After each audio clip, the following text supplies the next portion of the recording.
ونستعينه ونستغفره ونعوذ بالله من شرور أنفسنا ومن سيئات أعمالنا من يهده الله فلا مضل له ومن يضلله فلا هادي له ونشهد أن لا إله إلا الله وحده لا شريك له ونشهد أن سيدنا حبيبنا ومولانا محمد الذي أرسله بالحق بشيرا ونذيرا وداعيا إلى الله بإذنه وسراجا منيرا فقد قال الله تعالى في كلامه المجيد وفي فرقانه الحميد সকলে একটু আমার সাথে তেলাওয়াত করি আউযু বিল্লাহি মিনাশ শাইতানির রাজীম বিসমিল্লাহির রাহমানির রাহিম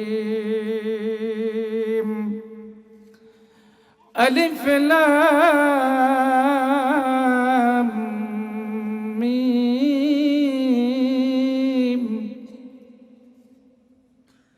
ذلك الكتاب لا ريب فيه هدى للمتقين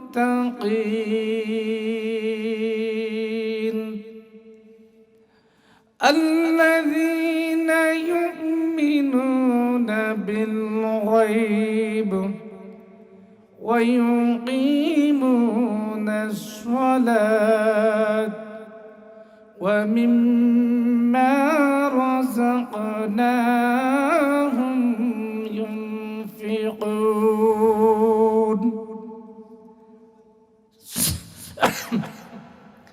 صدقت يا ربنا وعن أنس رضي الله تعالى عنه قال قال النبي صلى الله عليه وسلم خيركم من تعلم القرآن وعلمه وقال تعالى في شان حبيبه ومحبوبه مخبرا وآمرا إن الله وملائكته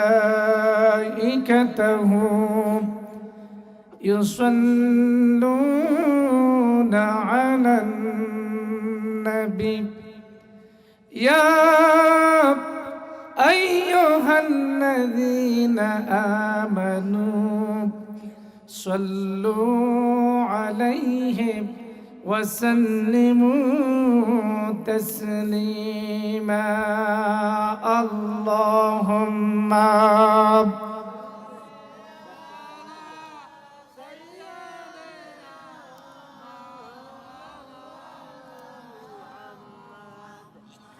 وعلى آل سيدنا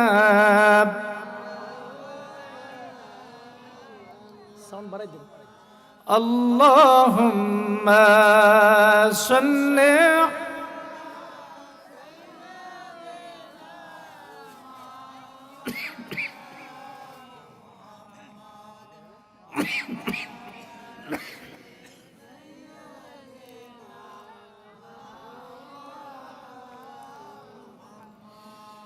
হৃদয়ে মুহাম্মদ চেতনায় মুহাম্মদ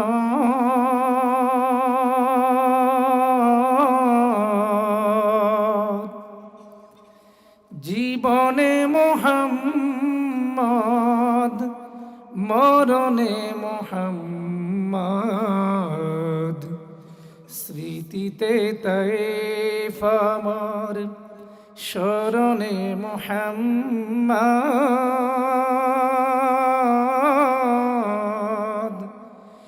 বেদনায় উহুদ আমার প্রেরণায় মুহাম্মদ আল্লাহুম্মা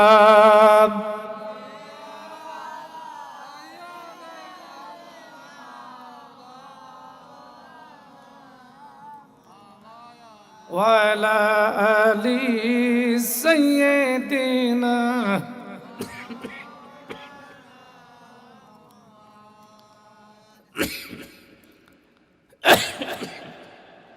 لا إله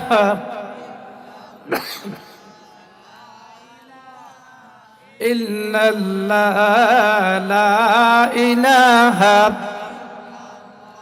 জোরে জোরে লা ইলাহা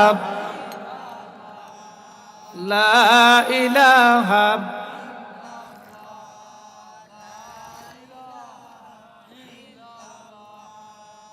লা ইলাহা লা ইলাহা ইল্লাল্লাহু মুহাম্মাদুর রাসূলুল্লাহ সকলে পড়ি সাল্লাল্লাহু। আজকের এই মাহফিলে আসতে পেরে আমরা খুশি না বেজার?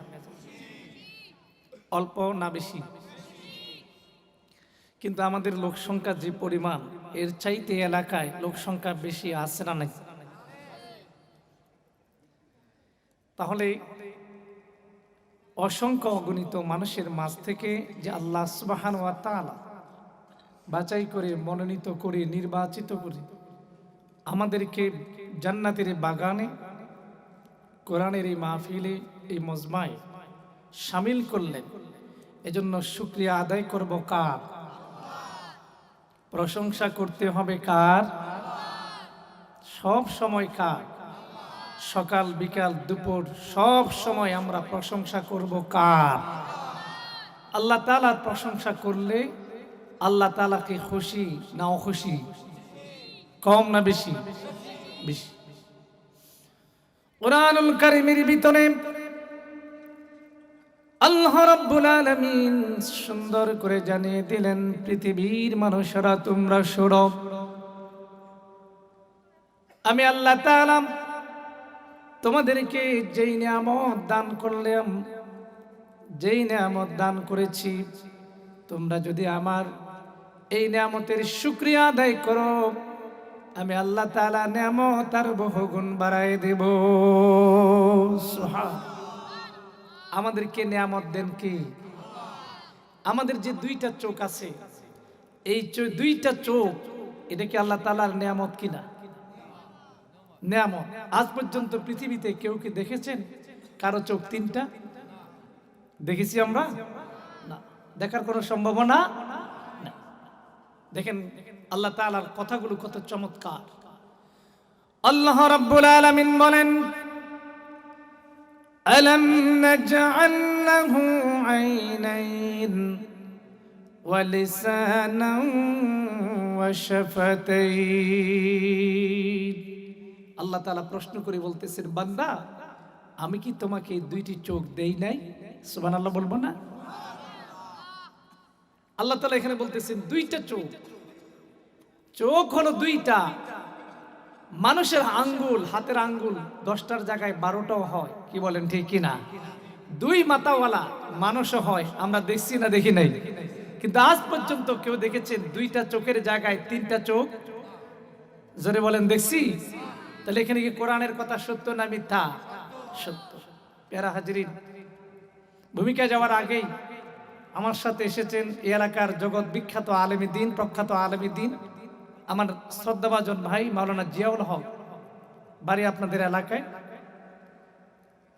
তো তিনি মঞ্চে আছেন, আমরা ইনশাল্লাহ তাকে তার এই যে তিনি আমাদেরকে আসলেন, খেদমত দিলেন, আমরা তার জন্য দোয়া করি আল্লাহ যেন তার হায়াত দারাজ করে দেন, বলেন আমিন। ইনশাল্লাহ আমরা আলোচনা মাঝেই তার কথাগুলো বলবো। প্রিয় ভাইরা আমার, দেখুন আল্লাহ সুবহানাহু ওয়া তাআলা আমাদের প্রতি কি পরিমাণ নিয়ামত তিনি দিয়েছেন। এই চোখ যদি আপনার না থাকতো, আপনি কি আপনার সন্তানদেরকে চেহারা দেখতে পেতেন? পৃথিবীর এই সৌন্দর্য আমরা কি দেখতে পেতাম? আমরা আমাদের মা বাবাকে দেখতে পেতাম? এই পৃথিবীর সৌন্দর্য আমরা দেখতে পেতাম না। তাহলে চোখ যে আল্লাহ তাআলা দিলেন, এ ব্যাপারে কারো কোনো দ্বিমত আছে, সন্দেহ আছে? এটা কি আল্লাহ তাআলার নিয়ামত? এ ব্যাপারে কারো কোনো সন্দেহ আছে? আল্লাহ রাব্বুল আলামিন বললেন, এই যে তোমাকে দুইটা চোখ দিলাম, এই দুইটা চোখের মূল্য কতটুকু বেশি ও আল্লাহর বান্দা? একটু গবেষণা করো, একটু চিন্তা করো, একটু ভেবে দেখো। যেই মানুষটার দুইটা চোখ নাই, হাত আছে, মুখ আছে, পা আছে, শরীরের অন্যান্য অঙ্গ প্রত্যঙ্গ আছে, কিন্তু দুইটা চোখ নাই, এই মানুষটাকে সমাজের মানুষেরা বলে কানা। কথা বলেন ঠিক না? আপনাদের এলাকায় কানা বলেন তো? কি বলেন? কানা। চোখ নাই, অন্ধ। দুইটা চোখ নাই, অন্ধ মানুষ পৃথিবীর সৌন্দর্য উপভোগ করতে পারছে না। আমার ভাইয়েরা খেয়াল করে দেখেন, আপনার বাড়িতে যে লাইটগুলো জ্বলে, যে বাল্বগুলো জ্বলে, মাস শেষে আপনাকে বিদ্যুৎ অফিস থেকে একটি বিলের কাগজ ধরিয়ে দেওয়া হয়। কথা বলেন ঠিক কিনা? আপনার ঘর, আপনার চতুর্পাশ আলোকিত করার জন্য মাস শেষে যেই বাল্বগুলো জ্বলে, এই বাল্বের বিদ্যুৎ বিল দিতে হয়। আপনি আমি যে চোখ দিয়া এই বিশ্বজাহান আলোকিত করলাম, পৃথিবীর এই সৌন্দর্য উপভোগ করলাম, পৃথিবীর নিয়ামতগুলো দুই চোখ ভরে, নয়ন ভরে ভালো করে দেখলাম, আজ পর্যন্ত এখানে কেউ কি আছেন আল্লাহ তাআলাকে একটা টাকাও বিল দেওয়া লাগছে কিনা? আমার কথাগুলি কি আপনাদের বুঝে আসে? কথা বলেন, বুঝে আসে? একে তো শীতের রাত, দ্বিতীয়ত উঠতে দেরি হয়ে গেছে। কি বলেন ঠিক কিনা? আমার ভাইয়েরা এবারে খেয়াল করেন, 2 নম্বর আইটেম, গাছ আমাদের প্রকৃত বন্ধু। কোনদিন গাছ নিয়ে গবেষণা করেছেন কিনা, ভেবে দেখেছেন কিনা? রাস্তার মধ্য দিয়ে হেঁটে যান, ডান দিকে বাম দিকে গাছগাছালি দেখেন, গাছের ফল দেখেন, ফুল দেখেন। এই গাছগুলো আপনার জন্য, আমার জন্য রব্বুল আলামিন কত বড় নিয়ামত করে পাঠিয়েছেন। আবার ভাইয়েরা, আমরা যে আমাদের শরীর থেকে কার্বন ডাই অক্সাইড বের করি, এটা হলো দূষিত বায়ু। কথা বলেন ঠিক কিনা? আমাদের শরীর থেকে যে বায়ুটা বের হয়, এটা হলো কার্বন ডাই অক্সাইড, এটা দূষিত। এটা গ্রহণ করে গাছ। প্রক্ষান্তরে আপনার জন্য, আমার জন্য বেঁচে থাকার জন্য অক্সিজেনের প্রয়োজন, বাতাসের প্রয়োজন। আল্লাহ তাআলা এই অক্সিজেন কোথায় পাওয়া যাবে, এই বাতাস কোথায় পাওয়া যাবে, এই বাতাসের ব্যবস্থা, অক্সিজেনের ব্যবস্থা আপনার জন্য, আমার জন্য আল্লাহ রাব্বুল আলামিন গাছের মাধ্যমে করে দিলেন। সুবহানাল্লাহ, জোরে বলবেন না? তাহলে বোঝা গেল গাছ হলো নিয়ামত। কথা বলেন ঠিক কিনা? গাছ কিভাবে নিয়ামত একটু ভেবে দেখেন, এক এক করে আপনার বিবেকের দরজা দিয়া চিন্তা করেন ও ভাই, গবেষণা করেন। গাছ আপনি জ্বালানি হিসেবে ব্যবহার করেন, আসবাবপত্র হিসেবে ব্যবহার করেন, এটা দিয়ে ঘর বানান, বাড়ি বানান, সেই জায়গায় আপনি থাকেন, ওই খাটে আপনি ঘুমান, চেয়ারও ঘুমান। 1 ফুট গাছের দাম 1000 টাকাও আছে, কথা বলেন ঠিক কিনা? গাছ বিক্রি করে আপনার জীবিকা নির্বাহ করেন, আবার গাছের ফল বিক্রি করে কিছু মানুষ জীবন এবং জীবিকা নির্বাহ করে, কথা বলেন ঠিক কিনা? যদি জানতে চাই, গাছ আপনি জমিনে লাগিয়ে আসলেন আর আপনি গাছের ডানে বামেও যান নাই, এই গাছটাকে ধীরে ধীরে বড় করেছে কি? কথাগুলো কি বোঝা যায়? আমার ভাইরা, গাছ যে অক্সিজেন দেয়, আজকে যারা করোনা মহামারীতে আক্রান্ত, যারা আইসিইউতে ভর্তি, সিসিইউতে ভর্তি, ভেন্টিলেটর দিচ্ছে, অক্সিজেনের সরবরাহ করার জন্য, একজন রোগী একদিন শুধুমাত্র অক্সিজেনের জন্য বিল দেয় 24,000 টাকা। গবেষণা করেন, খেয়াল করেন, চিন্তা করে দেখেন, একজন মানুষ বেঁচে থাকার জন্য হাসপাতালে শুধুমাত্র অক্সিজেনের বিল দেয় 24,000 টাকা। আপনার 80, 90, 70, 80 বছর, 50 বছর, 60 বছর, দৈনিক 24 ঘন্টা অবিরত আল্লাহ তাআলার অক্সিজেন গ্রহণ করলেন, এই অক্সিজেনের বিল আজ পর্যন্ত আল্লাহকে কয় টাকা দিয়েছে? সুবহানাল্লাহ বলবেন না? এটা কার নিয়ামত? আরো জোরে বলেন, কার? আমার ভাইয়েরা, এইভাবে এক এক করে করে গোটা বডি নিয়ে, শরীরটা নিয়ে আপনি একটু ভাবেন, চিন্তা করে দেখেন, আল্লাহ তাআলা আপনার কাছ থেকে, আমার কাছ থেকে যদি বিল নিত, আপনার কাছ থেকে, আমার কাছ থেকে যদি পয়সা নিত, জায়গা বিক্রি করা লাগতো, ঘর বিক্রি করা লাগতো, সব বিক্রি করে দিও আল্লাহ তাআলার নিয়ামতের বিল পরিশোধ করা যেত না।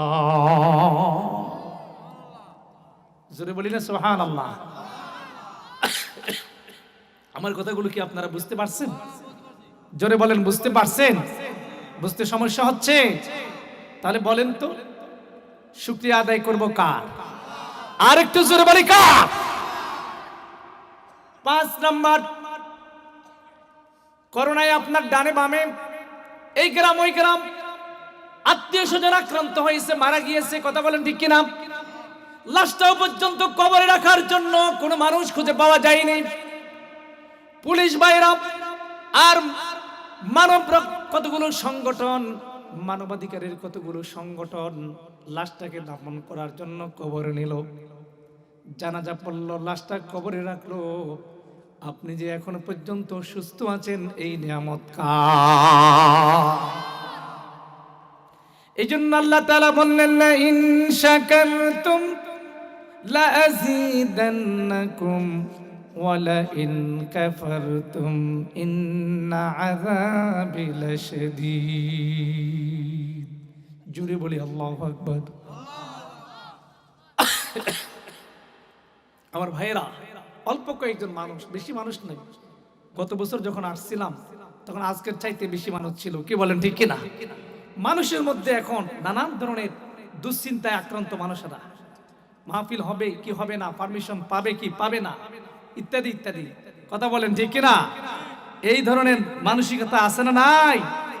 আচ্ছা প্রিয় ভাইরা আমার, আপনারা কি বলেন, এই মাহফিলগুলো কি আমাদের জন্য কল্যাণকর না অকল্যাণকর? যতগুলো লোক বললেন, বাকিরা যাই বললেন না, তাদের মনে মনে হয় সন্দেহ আছে।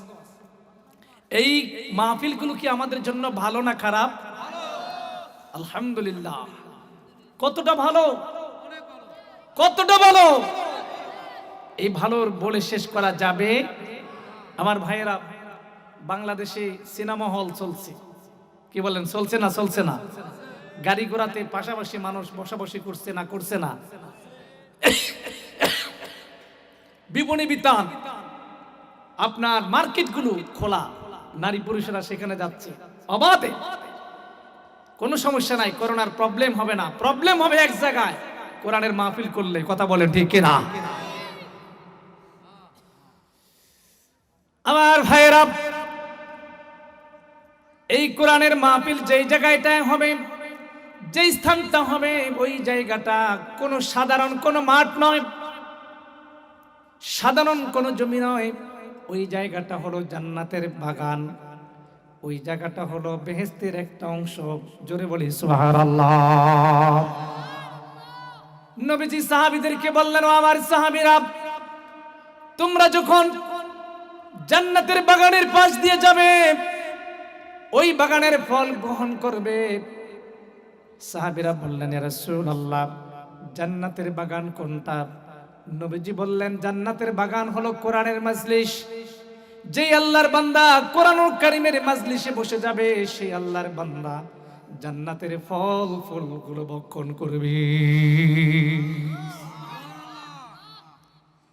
নবীজি বললেন, মাজালিসুল ইলমি হিয়া রাওজাতুম মিন রিয়াজিল জান্নাহ।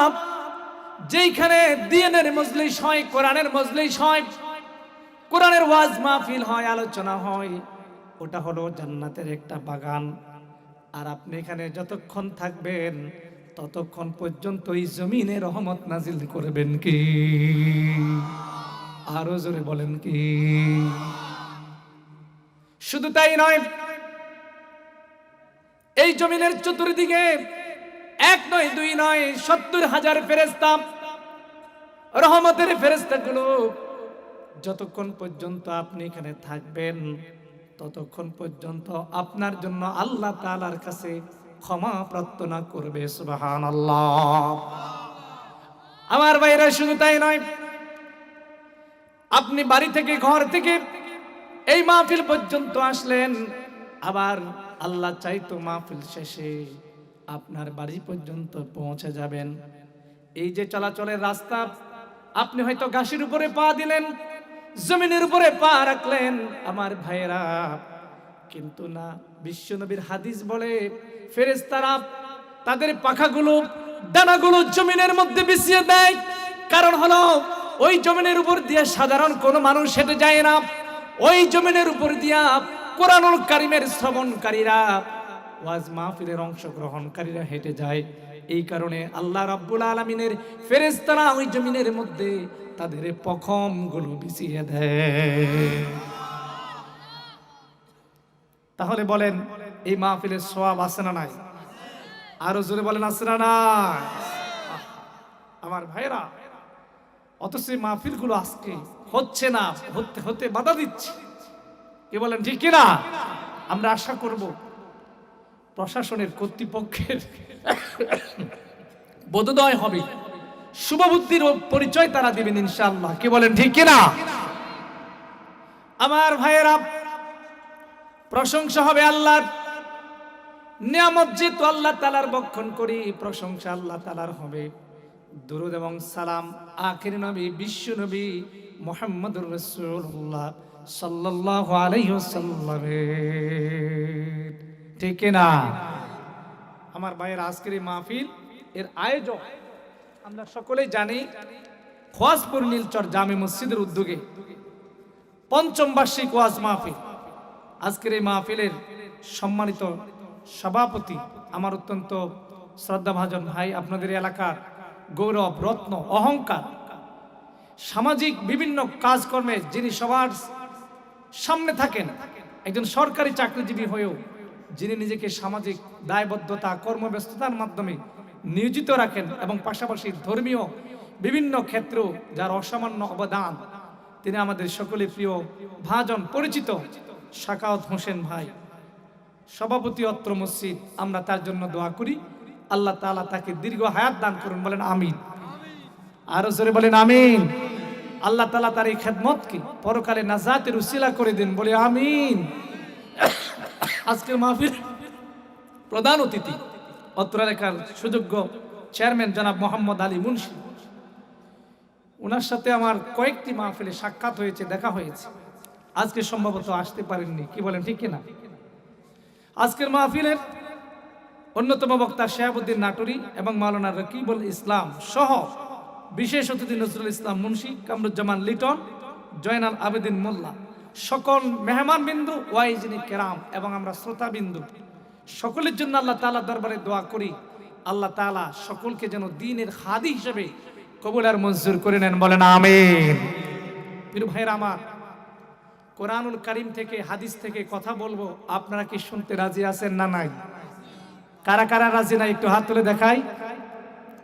রাজি নাই কারা? 2-3টা হাত উঠে গেছে, কি বলেন ঠিক কিনা?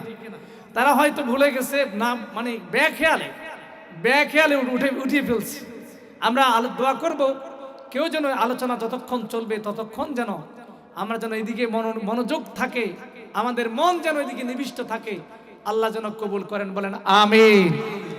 আমার ভাইয়েরা, কোরআন কারীম থেকে আমরা ইনশাআল্লাহ কথা বলবো।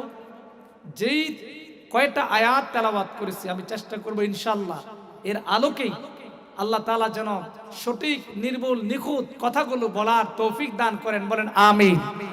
আরো জোরে বলি আমিন। আমি আপনাদের সম্মুখে আলোচনা করেছি, তেলাওয়াত করেছি সূরা বাকারা। সূরা বাকারার মাত্র 3টি আয়াত আমি আপনাদের সম্মুখে তেলাওয়াত করেছি। প্রিয় ভাইরা আমার, বাকারা শব্দের অর্থ হলো গাবি। গাবি মানে গরু, কি বলেন ঠিক কিনা? গরুর মধ্যে 2 প্রকার, একটা হলো ষাঁড় গরু আর একটা হলো গাই গরু, কি বলেন ঠিক কিনা? এটা আপনাদের এলাকায় আছে না নাই? এখন প্রশ্ন হলো, গাবির নামে, গরুর নামে আল্লাহ তাআলা একটা সূরা নাজিল করলেন, আল্লাহ তাআলা কি আর কোন নাম পান নাই? নামে কেন আল্লাহ তাআলা সূরা নাজিল করলেন বলেন তো? এই গরুর নামে সূরা নাজিল করার পিছনে আল্লাহ তাআলার যুক্তি কারণ আছে না নাই? সেই কারণগুলো কি? মনোযোগ দিয়ে শুনবেন। আমরা সকলেই জানি আল্লাহ রাব্বুল আলামিন এই জমিনে 1,24,000, মতান্তরে 2,24,000 নবী রাসূল প্রেরণ করলেন। এর মধ্যে একজন নবী হলেন হযরতে মূসা আলাইহিস সালাম। আল্লাহ রাব্বুল আলামিন বনী ইসরাইল জাতিতে অসংখ্য নবী প্রেরণ করলেন। এই অসংখ্য নবীর মধ্যে মূসা আলাইহিস সালাম ছিলেন একজন। তিনি অত্যন্ত ঠান্ডা মেজাজের ছিলেন না বদ মেজাজি, গরম মেজাজের ছিলেন, কি বলেন ঠিক কিনা? মূসা আলাইহিস সালাম অত্যন্ত গরম মেজাজের ছিলেন। কেমন গরম মেজাজ? আমার ভাইয়েরা, আল্লাহ তাআলা জিবরাইল আলাইহিস সালামকে হযরত মূসা আলাইহিস সালামের কাছে প্রেরণ করলেন। ও জিবরাইল, চলে যাও আমার পয়গম্বর হযরতে মূসার কাছে। সঙ্গে আসলেন হযরতে আজরাইল, মালাকুল মউত। মালাকুল মউত এসে হযরতে মূসা আলাইহিস সালামকে লক্ষ্য করে বলল, ও আল্লাহর পয়গম্বর, আল্লাহ রাব্বুল আলামিন আমাকে আপনার কাছে প্রেরণ করেছেন। মূসা আলাইহিস সালাম বললেন, কেন এসেছো? মালাকুল মউত আজরাইল ডাক দিয়ে বলে, ও আল্লাহর পয়গম্বর মূসা, আল্লাহ রাব্বুল আলামিন আমাকে পাঠিয়েছেন আপনার রূহ কবজ করার জন্য, জান হরজ করার জন্য, আপনার রূহ হরণ করার জন্য। এই কথা শোনার পরে খেয়াল করবেন, মূসা আলাইহিস সালাম এমন জোরে ওই মালাকুল মউত আজরাইলের গালের মধ্যে থাপ্পড় মারলেন, চর মারলেন। চরের কারণে, থাপ্পড়ের কারণে আজরাইলের একটা চোখ ফেটে গেল। জোরে বলুন আল্লাহু আকবার। এত জোরে থাপ্পড় মারলেন, থাপ্পড়ের কারণে আজরাইলের একটা চোখ খুলে পড়ে গেছে। এখন আপনি চিন্তা করে দেখেন, আজরাইল মনে হয় সাধারণ ছোট্ট একটা বাচ্চা, থাপ্পড় মারছে যার কারণে চোখ খুলে গেছে। আজরাইল কি এত ছোট? আর জোরে বলেন, এত ছোট? আমার ভাইয়েরা, মানুষ যখন মৃত্যুবরণ করে, মৃত্যুতে আসন্ন ব্যক্তি কি দেখতে পায়? মৃত্যু আসন্ন ব্যক্তি দেখতে পায় তার সামনে আসমান এবং জমিনের সমান একজন ফেরেশতা দাঁড়ানো, যার একটি পা জমিনে, যার 2টি পা জমিনে, আর মাথাটা হলো আসমানে। এত বিশাল দেহ। মালাকুল মউতকে দেখার পরে, আজরাইলকে দেখার পরে মানুষ এত ভয় পেয়ে যায়। 7 সাগর 13 নদী কেন, গোটা দুনিয়ার সমস্ত পানিগুলো যদি তাকে পান করানো হয়, ওই মৃত্যু আসন্ন ব্যক্তির পিপাসা নিবারণ হবে না। এত ভয়ঙ্কর। আল্লাহর নবী, বিশ্ব নবী যেদিন মেরাজে গিয়েছিলেন, জাহান্নাম তিনি পরিদর্শন করতেছেন। হঠাৎ তিনি তাকিয়ে দেখলেন একজন ফেরেশতা চেয়ারের মধ্যে বসা। নবীজি হযরতে জিবরাইলকে ডাক দিয়ে বলেন, ও জিবরাইল, ইনি কে? জিবরাইল বললেন, ইয়া রাসূলুল্লাহ, ইয়া হাবিবাল্লাহ, ইনি হলেন মালাকুল মউত, মউতের ফেরেশতা আজরাইল আলাইহিস সালাম। আল্লাহর হাবিব বিশ্বনবী তার সামনে চলে গেলেন, ডাক দিয়ে বলেন, ও মালাকুল মউত, আপনি এখানে আরশে আজিমে কিভাবে খোয়াজপুর নীলচরের অমুক ব্যক্তির জান আপনি জান হরণ করেন, কিভাবে এটা সম্ভব? মালাকুল মউত এবার ডাক দিয়ে বলে, ওগো আল্লাহর পয়গম্বর, আপনি কি দেখতে পাচ্ছেন না আমার যে দুইটা পা? খেয়াল করে দেখেন, গভীর মনোযোগের সাথে শুনবেন। আমার যে দুইটা পা, এই দুই পায়ের মাঝখানে হলো তামাম দুনিয়া। জোরে বলেন আল্লাহু আকবার। আমার যে দুইটা পা, এই দুই পায়ের মাঝখানে হলো তামাম পৃথিবী, তামাম দুনিয়া। যখন ওই নীলচর খোয়াজপুরের অমুক বাড়ির অমুক ব্যক্তির মৃত্যুর সময় ঘনিয়ে আসে, কিছুক্ষণ পরে মৃত্যুবরণ করবে, আমি মালাকুল মউত আরশে আজিম থেকে হাতটা বাড়াইয়া দিই। আমি আরশ থেকে হাতটা বাড়িয়ে দিই, সে হাত ওই ব্যক্তির ঘরের দরজায় চলে আসে, বাড়িতে চলে আসে। জোরে বলেন আল্লাহু আকবার। তাহলে বলেন, মালাকুল মউতের হাত লম্বা না খাটো? আসতে বলবেন না, লম্বা না খাটো? আমি যখন আর আপনি আমার হাতে একটা কাগজ দেখতে পাচ্ছেন, ওগো আল্লাহর হাবিব, এই কাগজের মধ্যে লেখা আছে কোন দিন, কোন টাইমে, কোন জায়গায় কোন আল্লাহর বান্দা মৃত্যুবরণ করবে, তার সময়, টাইম সব কিছু উল্লেখ আছে। যখন এই টাইমটা ঘনিয়ে আসে, আমি ওই ব্যক্তির দিকে তাকাই, আমার তাকানোর সাথে সাথে আমার সঙ্গে ফেরেশতাগুলো ওই ব্যক্তির বাড়িতে চলে যায়। সুবহানাল্লাহ বলবেন না? মৃত্যুর সময় চারজন ফেরেশতা আসে। চারজন ফেরেশতা জমিনে আসে মৃত্যুর সময়। যে ব্যক্তি মৃত্যুবরণ করবে তার প্রচন্ড পানির পিপাসা লাগে। মৃত্যুর ফেরেশতা ডাক দিয়ে বলে, ও আল্লাহর বান্দা, তোমার জন্য পান করার জন্য তামাম দুনিয়া, তামাম পৃথিবী আমি ঘুরলাম, নদী নালা, খাল বিল, পুকুর পুষ্কুণ্ডি সব আমি খুঁজে খুঁজে হয়রান হয়ে গেলাম। ও আল্লাহর বান্দা, জমিনের মধ্যে তোমাকে পান করার মতো এক ফোঁটা পানি আমি খুঁজে পেলাম না। আল্লাহু আকবার বলবেন না? এরপরে আসবে যেই ফেরেশতা অক্সিজেন আপনাকে দেয়, অক্সিজেন সরবরাহ করে, আপনার দমটা চলে যাবে, রূহটা হরণ হয়ে যাবে। অক্সিজেনের বড় প্রয়োজন, অক্সিজেনের বড় দরকার। ওই সময় ফেরেশতা এসে বলে, আল্লাহর বান্দা, তামাম দুনিয়াটা আমি প্রদক্ষিণ করলাম, আপনার জন্য সামান্য অক্সিজেনও আমি খুঁজে পেলাম না আপনাকে দেওয়ার মতো। তার মানে হলো আপনার বিদায় আসন্ন, আপনি চলে যাবেন। সেই মালাকুল মউত আজরাইল আলাইহিস সালামকে থাপ্পড় মেরে হযরত মুসা আলাইহিস সালাম চোখ একেবারে ফাটিয়ে ফেললেন, বের করে ফেললেন। এবারে আপনারা বলেন, মুসা আলাইহিস সালামের ক্ষমতা কম না বেশি? কম না বেশি? আসতে বলবেন না, কম না বেশি? শক্তি কম না বেশি? রাগ কম না বেশি? সেই মুসা আলাইহিস সালাম, তার যুগে একটি ঘটনা, সূরা বাকারার ভিতরে 1000 ঘটনা রয়েছে, 1000 কাহিনী রয়েছে। এই 1000 ঘটনা, 1000 কাহিনীর মধ্যে একটি কাহিনী খুবই চমৎকার, একটি কাহিনী খুবই সুন্দর। ওই কাহিনীটা এত পছন্দ হয়ে গেল আল্লাহ তাআলার কাছে, ওই ঘটনাটা এত বেশি আল্লাহ রাব্বুল আলামিনের কাছে পছন্দ হয়ে গেল, যার কারণে আল্লাহ তাআলা এই সূরাটির নাম রাখলেন সূরাতুল বাকারা। জোরে জোরে বলি আল্লাহু আকবার। তার কারণ হলো আমার ভাইয়েরা, বনী ইসরাইলের একজন সম্ভ্রান্ত ব্যক্তি ছিলেন, পয়সাওয়ালা, অর্থবিত্ত সম্পন্ন ব্যক্তি ছিলেন। মনে করেন, ধরেন আমাদের সাকওয়াত ভাইয়ের মতো। এখন তার একটা মেয়ে ছিল, ছেলে ছিল না, মেয়েটা খুবই সুন্দরী ছিল।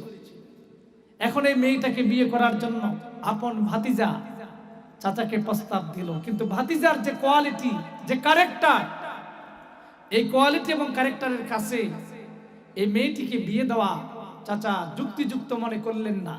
এরকমটা আপনাদের এলাকায় আছে না নাই? কথা বলে আছে না নাই?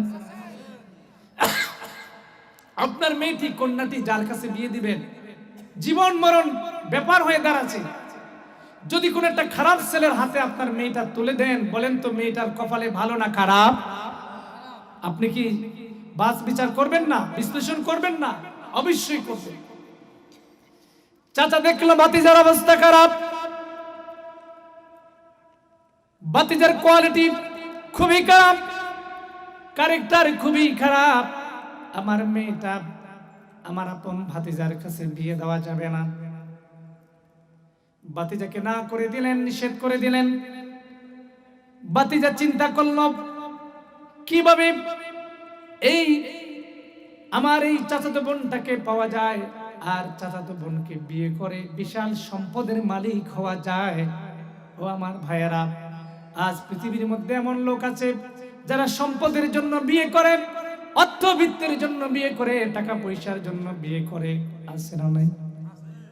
কি বলেন, আছে না নাই? বিয়ে করলে জমি জমা পাবো, প্লট পাবো, বাড়ি পাবো, গাড়ি পাবো, ইত্যাদি ইত্যাদি পাবো, বিদেশ নিবে। আমার কথার সাথে আপনাদের একমত না দ্বিমত? একমত না দ্বিমত? ভাতিজা চিন্তা করলেন, চাচা আমার কথা মানে না, আমার প্রস্তাব ফিরিয়ে দিয়েছে, এইবারে আমি বাঁকা পথে হাঁটবো।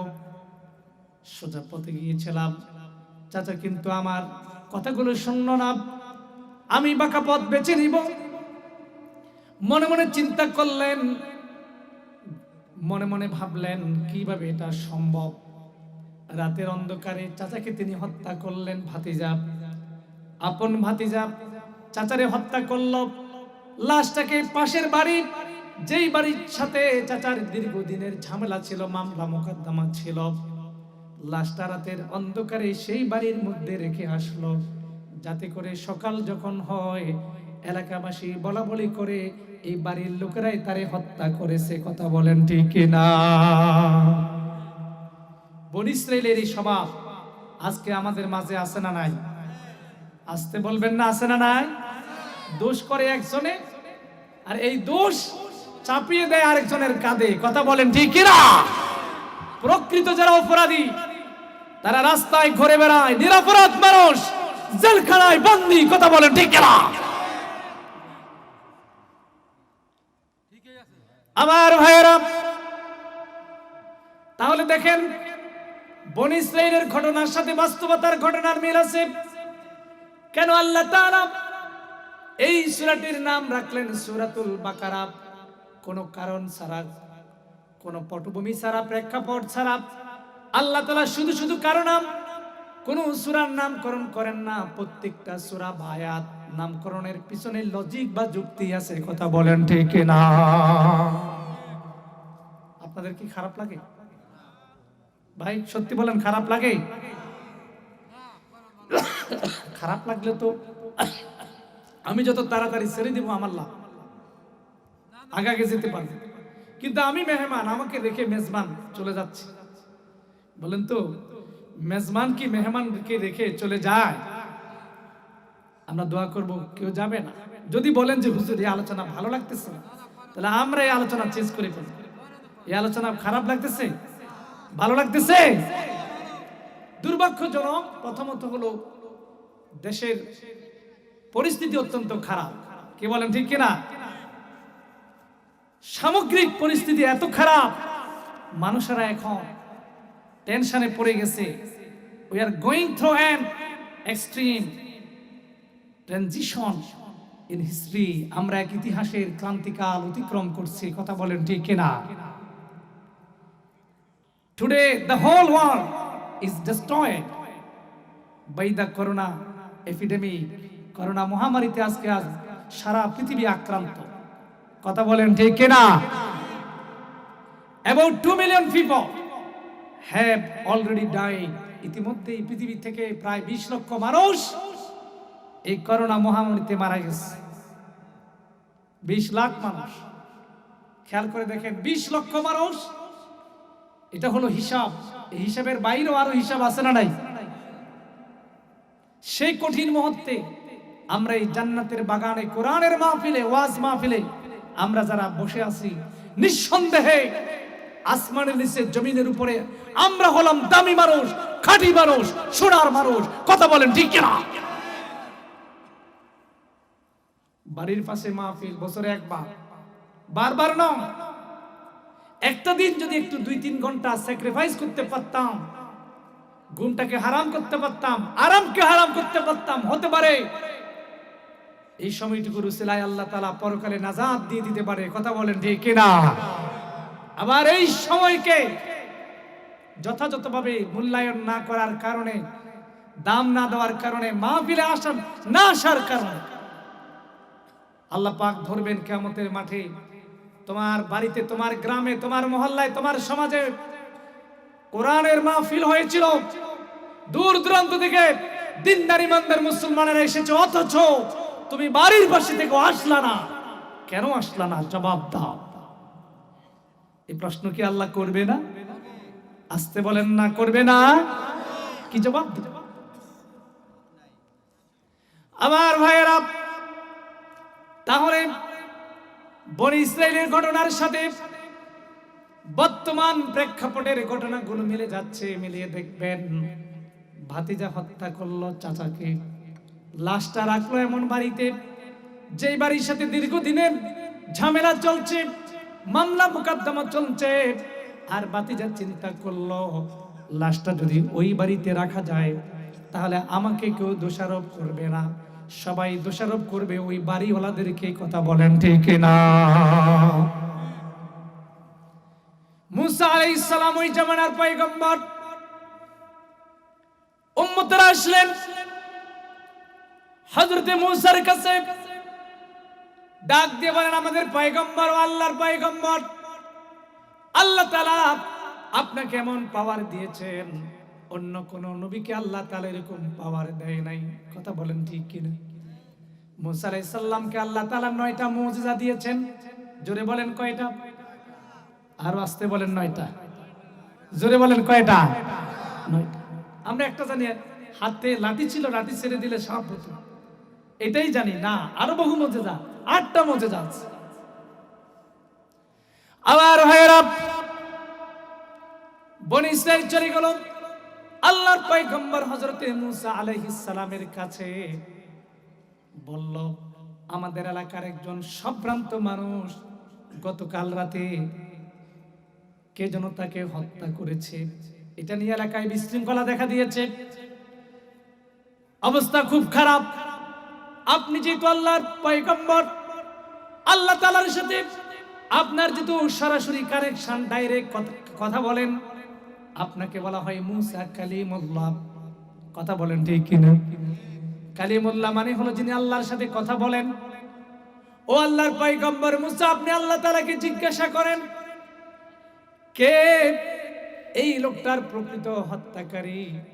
আমাদের এলাকায় এক গ্রুপ আরেক গ্রুপকে দোষারোপ করছে। কথা বলেন ঠিক না? আজ পৃথিবীতে দেখবেন, কেউ যদি মারা যায়, এক গ্রুপ আরেক গ্রুপকে দোষারোপ করে। কথা বলেন ঠিক না? এইরকম দোষারোপের সংস্কৃতি আছে না নাই? জাতি জানতে পারে না প্রকৃতপক্ষে কারাই হত্যাকারী। এই ঘটনা ধামা চাপা পড়ে যায়। কথা বলেন ঠিক না? বিনা অপরাধী তারাই শাস্তি পায়। এখন মুসা আলাইহিস সালাম আল্লাহর পয়গম্বর, যেহেতু আল্লাহ তাআলার পয়গম্বর, পয়গম্বররা নিজেদের থেকে কোনো কথা বলে না যতক্ষণ না আল্লাহ তাআলার পক্ষ থেকে ওহী না আসে, ততক্ষণ পর্যন্ত কোনো কথা বলে না।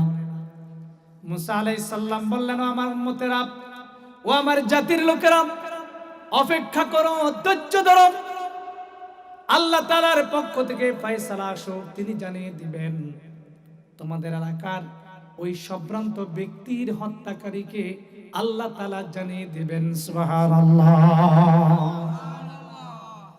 কিয়ামত পর্যন্ত এরকম গুপ্ত হত্যা চলতেই থাকবে, গোপনে হত্যা গুম চলতেই থাকবে, জাতি অন্ধকারে থাকবে। প্রকৃত হত্যাকারীরা ধামা চাপা পড়ার চেষ্টা করবে, কিন্তু কোরআন বলছে ওই হত্যাকারীদের মুখোশ একদিন জাতি জানতে পারবে। কথা বলেন ঠিক না?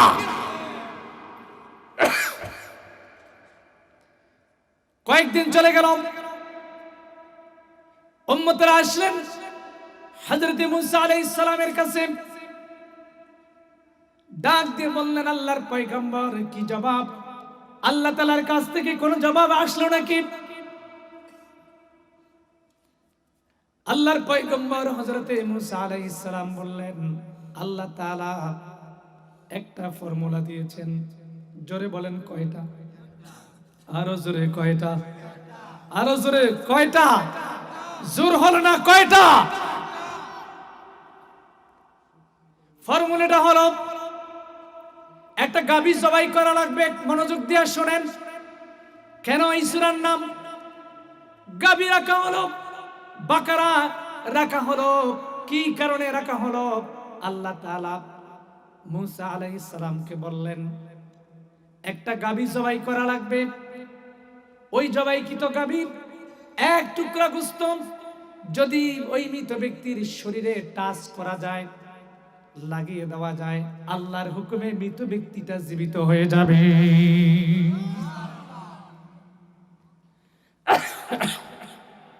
মানুষ নাই, ওয়াজ করব কাদের সামনে? কি বলেন ঠিক কিনা? মানুষ থাকলেই তো কথা বলতে মানে কথার স্পিড আসে। মানুষে নাই, স্পিড আসবে কোত্থেকে?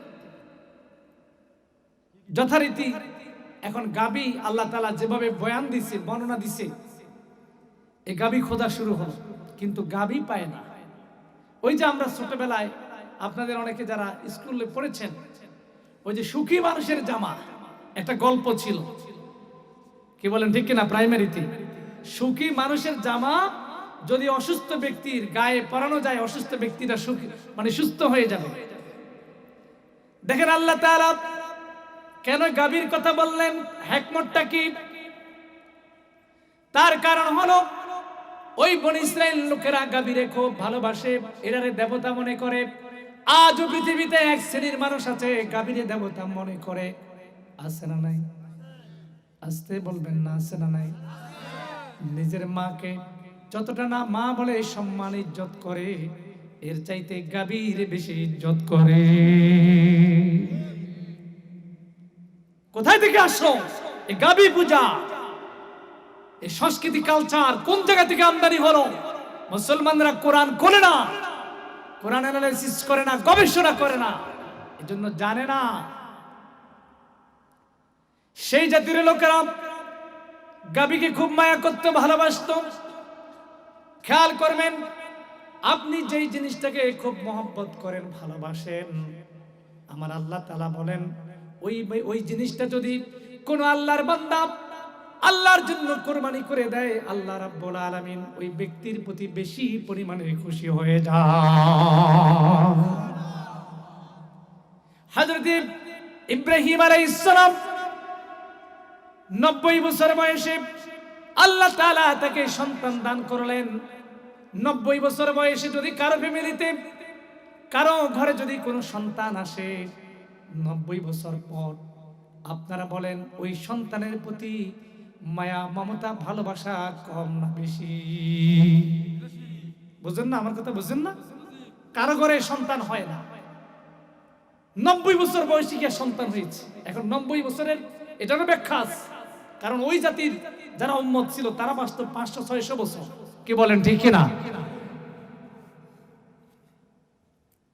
আল্লাহ পাক হযরত মুসাকে হযরত ইব্রাহিমকে বললেন, ইব্রাহিম তুমি তোমার প্রিয় জিনিস কুরবানি করো। ইব্রাহিম আলাইহিস সালাম 100 উট কুরবানি করে। আল্লাহ তাআলা আবার রাত্রি বেলায় স্বপ্ন দেখায়, ইব্রাহিম তোমার কুরবানি কবুল হয়নি, আবার কুরবানি করো। ইব্রাহিম আবারও 100 উট কুরবানি করে। এভাবে কুরবানি করতে থাকে। চিন্তা করলেন, আল্লাহ তাআলা বলেছেন আমার প্রিয় জিনিস কুরবানি করার জন্য ইব্রাহিম আলাইহিস সালাম চিন্তা করলেন, ভেবে দেখলেন আমার তো প্রিয় জিনিস একটা, এটা হলো আমার কলিজার টুকরা সন্তান হযরত ইসমাঈল। সুবহানাল্লাহ বলবো না? ইসমাঈল আলাইহিস সালাতু ওয়াস সালামকে কুরবানির কথা বললেন আল্লাহ তাআলা। সেজন্য আমার ভাইয়েরা, এই গাভীর কুরবানি করতে হবে। গাভীটা হলো তাদের প্রিয় জিনিস, প্রিয় পাত্র। সেই জন্য আল্লাহ তাআলা ওই বনী ইসরাইলকে বললেন গাভী কুরবানি করো। কিন্তু যেই আইটেমের, যেই কোয়ালিটির গাভীর কথা বলা হয়েছে, এই গাভী সেই যুগে খুঁজে পাওয়া যাচ্ছে না। কোথায় গাভী পাবে? খুঁজতে খুঁজতে হয়রান। অবশেষে একজন ব্যক্তির কাছে গাভীটা পাওয়া গেল, যে গাভীর বর্ণনা আল্লাহ তাআলা কোরআনুল কারীমে দিয়েছেন। এই রকম একটা গাভী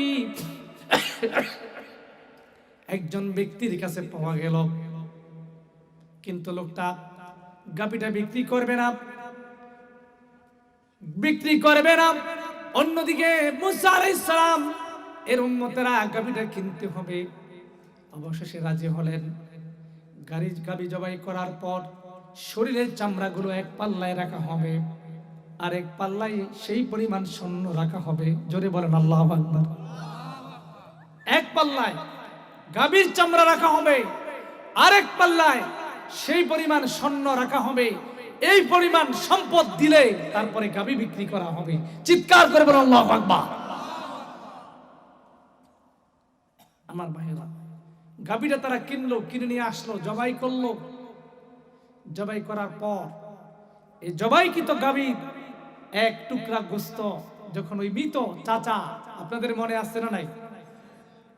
ভুলে গেছেন না মনে আছে? মাশাআল্লাহ, আলহামদুলিল্লাহ। আপনাদের মেমোরি অনেক ভালো, স্মৃতিশক্তি অনেক ভালো।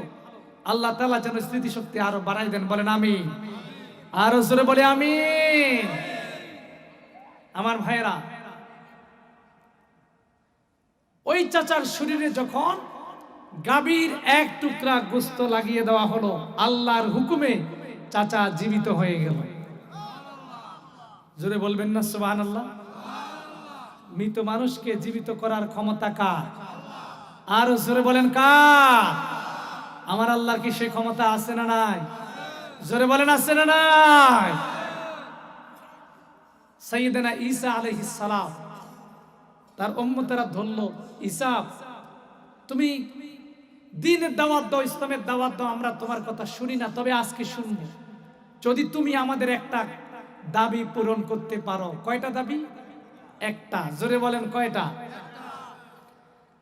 একটা দাবি পূরণ করা লাগবে। সেই দাবিটা কি? বললেই গোরস্থানে, এই কবরস্থানে এখান থেকে যদি একজন মানুষকে জীবিত করতে পারো, তার কাছ থেকে যদি কথাবার্তা নিতে পারো, এটা যদি তুমি পারো, ও আল্লাহর পয়গম্বর, আমরা কথা দিলাম তোমার রবের উপরে আমরা ঈমান আনবো। সুবহানাল্লাহ। ঈসা আলাইহিস সালাম তাকে আল্লাহ তাআলা মুজিজা দিলেন। মৃত মানুষের সামনে গিয়ে তিনি যখন বলতেন আল্লাহর হুকুমে জীবিত হয়ে যাও, মৃত মানুষটা আল্লাহর হুকুমে জীবিত হয়ে যেত। চিৎকার করে বলেন আল্লাহু আকবার। ঈসা আলাইহিস সালাম চলে গেলেন ওই গুরুস্থানে। সেই গুরুস্থানের অধিবাসীদেরকে লক্ষ্য করে ডাক দিয়ে বললেন আল্লাহর হুকুমে জীবিত হয়ে যাও। এই কথা বলার পরে ওই গুরুস্থান থেকে একজন আল্লাহর বান্দা জীবিত হয়ে গেলেন। জোরে বলেন আল্লাহু আকবার। মনে হয় একটু আগে দাফন করছে, চুলের গোড়া দিয়ে পানি ঝরঝর করে পড়তেছে, আর ওই ব্যক্তির চেহারাটা অত্যন্ত ভয়ঙ্কর, প্রচন্ড ভীতিকর অবস্থা। মুসা আলাইহিস সালামকে দেখার পরে আল্লাহর সেই বান্দার সাথে সাথে সালাম দিয়া দিলেন। জোরে বলেন আল্লাহু আকবার। মুসা আলাইহিস সালাম ডাক দিয়ে বললেন, ও আল্লাহর বান্দা, বলো তুমি এই গোরস্থানে কতদিন পর্যন্ত অবস্থান করছো? আল্লাহর সেই বান্দা বলে, আল্লাহর কসম করে বলি আমাকে এই কবরে দাফন করা হলো 100 বছর। 100 বছর আগে মালাকুল মউত আজরাইল মৃত্যুর সময় আমি যে কষ্টটা পেয়েছিলাম, 100 বছর চলে গেল, আজ পর্যন্ত এই কষ্টর দখল এখনো শেষ হয় না। জোরে বলি সুবহানাল্লাহ। সাউন্ড কমাই দি আমার ভাইরা। তাহলে মৃত মানুষকে জীবিত করার ক্ষমতা কার? জোরে বলেন কার? এক টুকরা গোস্ত যখন ওই চাচার শরীরে লাগিয়ে দেওয়া হলো, চাচা জীবিত হয়ে গেছে। এখন লোকেরা জিজ্ঞাসা করে, ভাই আপনাকে হত্যাকাণ্ড নিয়ে, আপনার হত্যাকাণ্ড নিয়ে আমাদের এলাকায় বিশৃঙ্খলা তৈরি হয়েছে, সমস্যা তৈরি হয়েছে, এবার আপনার কাছ থেকে শুনতে চাই, বলেন তো আপনার প্রকৃত হত্যাকারী কে? এবারে বলেন চাচা কি বলবে না বলবে না? জোরে বলবেন, বলবে না বলবে না? চাচা জানিয়ে দিল, আমার ভাতিজা আমাকে রাতের অন্ধকারে হত্যা করেছে। হত্যা করে লাশটাকে এই বাড়িতে রেখে দিয়েছে, কারণ যাতে করে তাকে কেউ দোষী সাব্যস্ত না করে। কথা বলেন ঠিক না? এই ঘটনার মীমাংসা হয়ে গেল, প্রকৃত অপরাধী ধরা খেল। আমরা মনে করি যে কিয়ামতের পূর্বে যারা এই জমিনের মধ্যে অপরাধ ধরা পড়বে। কথা বলেন ঠিক না?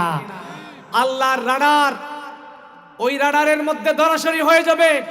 দুনিয়ার রাডার ব্যর্থ, কিন্তু আল্লাহ তাআলার রাডার সব সময় জাগ্রত। কথা বলেন ঠিক না? এই জন্যই আল্লাহ তাআলা এই ঘটনাটা 1000 ঘটনার মধ্যে ঘটনাটা অত্যন্ত চমকপ্রদ, গুরুত্বপূর্ণ বিদায় আল্লাহ তাআলা এই ঘটনার আলোকেই এই সূরার নামকরণ করেছেন সূরাতুল বাকারা। সুবহানাল্লাহ বলবেন না? আর জোরে বলেন না সুবহানাল্লাহ? তাহলে এই সূরার নামকরণ কেন এটা রাখা হলো, আমরা আশা করি বুঝতে পেরেছি। প্রিয় ভাইরা আমার, রমজান মাস যখন আসে আমাদের দেশে খতমে কোরআন হয়। কি বলেন ঠিক কিনা? হাফেজ সাহেবেরা কোরআনুল কারীমের শুরু থেকে শেষ পর্যন্ত তারা কিন্তু তেলাওয়াত করে যায়, আমরা মনোযোগ দিয়ে শুনি কিন্তু কিছুই বুঝি। কি বলেন, আছে না নাই? তেলাওয়াত সুন্দর লাগে কিন্তু কি বলতেছে তা আমরা বুঝি না। ঠিক তেমনি ভাবে ওয়াজ মাহফিলে আসি, কিন্তু ওয়াজ মাহফিল থেকে কোনো কিছু বাড়ি পর্যন্ত নিতে পারি না। আজকে ইনশাআল্লাহ আমরা আশা করব যা শুনবো সেটা যেন বাড়ি পর্যন্ত নিতে পারি। আল্লাহ যেন তৌফিক দেন। বলেন আমিন। আর জোরে বলেন আমিন। আমার ভাইরা, সূরাতুল বাকারা 3টা আয়াত তেলাওয়াত করেছি। আমার ভাইরা, এই 3টা আয়াতের মধ্যে অনেকগুলো ঘটনা আছে, অনেকগুলো আলোচনা আছে, কিন্তু আপনারা যেভাবে উঠা বসা করতেছেন আমি আর বেশি টানতে পারবো না, দীর্ঘায়িত করতে পারবো না, কারণ আপনাদের অবস্থার আলোকেই তো আমাকে কথা বলতে হবে, ব্যবস্থা নিতে হবে। কি বলেন ঠিক কিনা? আপনাদেরকে কষ্ট দেওয়ার কোনো মানে হয় না। প্রিয় ভাই, কোরআন হলো কার কিতাব? একটু জোরে বলেন কার? আল্লাহর নাম মুখ দিয়ে উচ্চারণ করলে সওয়াব আছে না নাই? এই কিতাবটা আল্লাহ তাআলা দিয়েছেন বিশ্বনবীর উপরে।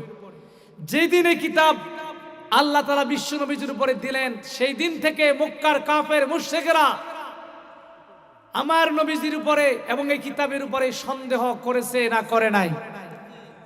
কথা বলেন না, করেছে না করে নাই? তাদের বক্তব্য হলো আল্লাহ তাআলার কোন মানুষ খুঁজে পায় নাই, কোন জাতি খুঁজে পায় নাই, কোন বংশ খুঁজে পায় নাই। শেষ পর্যন্ত কুরাইশ বংশে আল্লাহ তাআলা নবী প্রেরণ করলেন।